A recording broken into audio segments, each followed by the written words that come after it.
بمناسبة رجوع الدوريات الأوروبية، أنا عندي حلين عشان تتفرج على الماتشات في بيتك.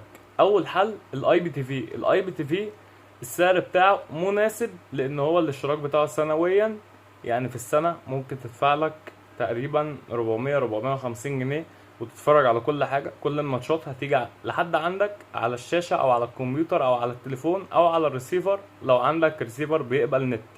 تاني حل الشيرنج. ايه هو الشيرنج؟ الشيرنج باختصار بيكون قمر تاني موجود عندك في التلفزيون، او قمر دولة تانية زي الاسرائيلي او زي الاوروبي مثلا.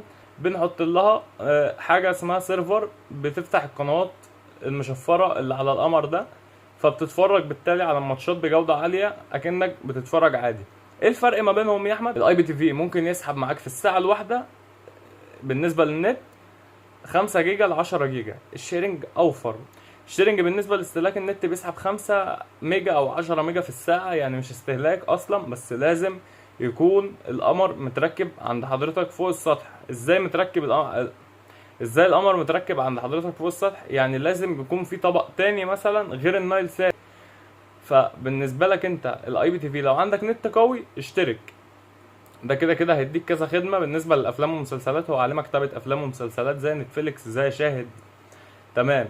الشيرنج ده لو انت حابب الرياضة بس، هتركبه وبعد كده هتشترك في سيرفر اسمه سيرفر سي سي كام او نشير، على حسب النوع اللي موجود على جهاز حضرتك.